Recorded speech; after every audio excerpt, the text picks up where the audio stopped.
You've done it again. Given more than you had. Listened longer than you should have.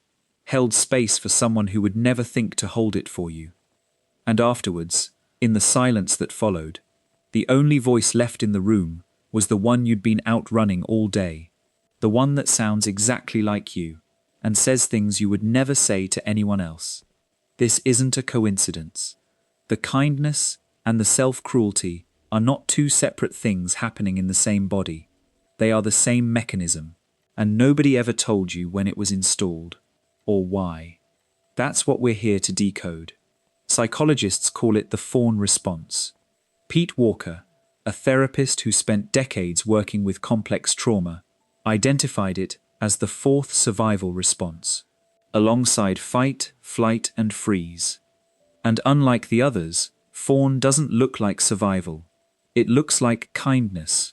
It looks like being easy to be around. It looks like the person everyone calls a blessing. But underneath, the mechanism is the same.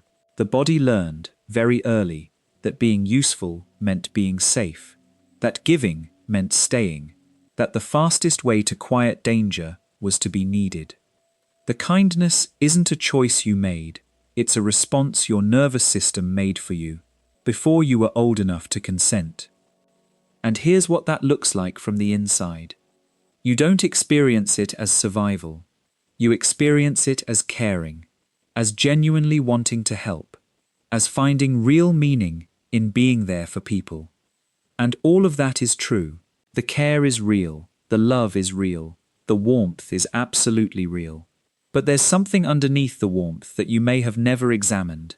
The ability to read a room before you've even sat down, to sense a mood shift before a word is spoken, to smooth things over, to anticipate what's needed, to make yourself smaller or larger, depending on what the space requires. These are real skills, genuine emotional intelligence. But many people who have them didn't develop them by choice. They developed them because reading the room wasn't optional.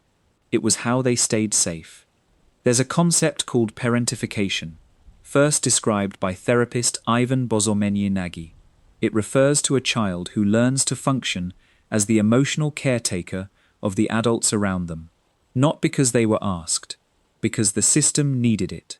They learned to read their parents' moods before they could read a book, learned to keep the peace before they understood what peace was supposed to feel like. The lesson they absorbed, the one that never quite leaves, was this: my needs are a burden. My function is what makes me welcome here. That lesson doesn't stay in childhood. It walks with you into every friendship, every workplace, every relationship. It sits behind every "I'm fine" when you're not. Behind every moment, you quietly absorb someone else's discomfort because it feels more manageable than your own. Carl Rogers called this conditional regard, love that arrives with an unspoken invoice. When warmth is only available to a child who is useful, helpful, good enough, they learn a specific grammar of love. I earn, therefore I am wanted. The result is a person who has quietly learned to treat their own needs as a threat to every relationship they value.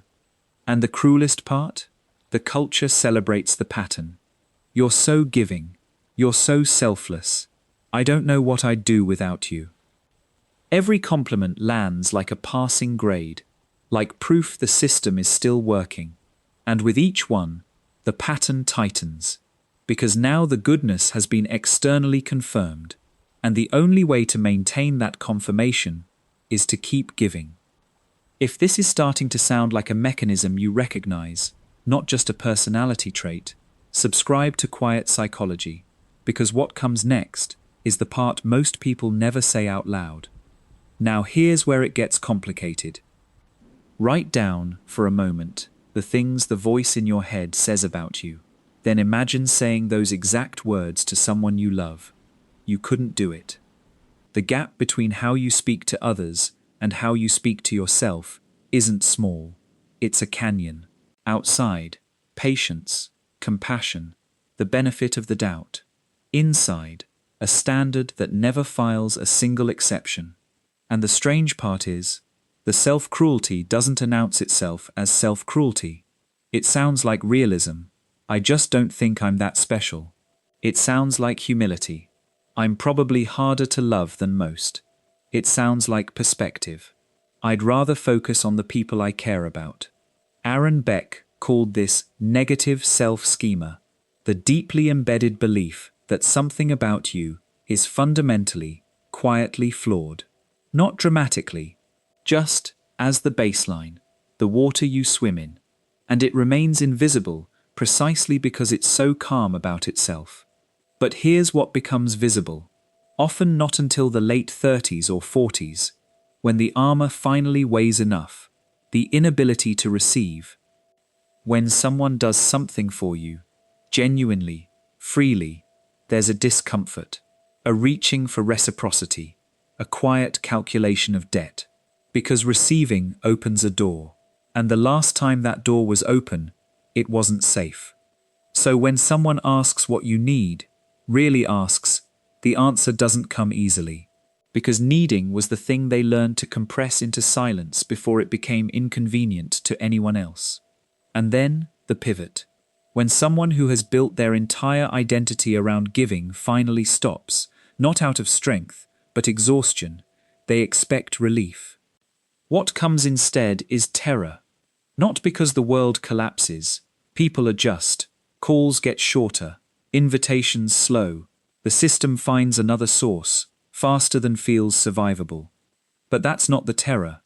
The terror is what's underneath. Without a function to serve, without someone's pain to absorb, they can't locate themselves. Not because they're empty, because they were overwritten, so completely, so early, by everyone else's needs, that the self underneath was never given enough silence to form. The question isn't, am I worthy of love? It's, do I exist when no one needs me? And the most devastating part, they already know the answer terrifies them. So they go back to giving. Not because it heals, because the alternative, sitting alone, with a self they never got to build, is harder. Do you give because you want to? Or because you're afraid of who you'd be if you stopped? A therapist once asked a client who had spent decades caring for everyone around them, would you talk to your daughter that way? The client couldn't answer, because the question exposed something that all the self-awareness in the world hadn't been able to reach. The internal voice wasn't realistic. It wasn't humble. It was a standard applied to exactly one person in the entire world. The same rules you extend to everyone else. Patience, grace, the assumption that struggling doesn't make someone less. Those rules apply to you, not because you've earned them, because you never didn't deserve them. You don't need to rebuild yourself. You just need to stop making yourself the exception to the compassion you give so freely to everyone else. That shift is slow. It doesn't feel like a revelation. It feels like a small, recurring choice. The choice to sit with discomfort instead of moving immediately to fix someone else's. The choice to say, I need a little time, instead of absorbing what isn't yours. The choice to receive without immediately converting it into debt. If someone in your life is always there for everyone, but never asks for anything, don't praise their strength. Ask them how they are. Really ask, and wait, because the first answer will be, I'm fine. The real answer, if it comes, might be the first time anyone has heard it. And if you are them, the next time someone calls you selfless, notice what happens in your body. If the word feels like relief, like you just passed a test no one told you were taking, that's the information that matters. That relief isn't gratitude. It's a nervous system that still believes it has to earn its place. You don't. Somewhere along the way, you became the bridge.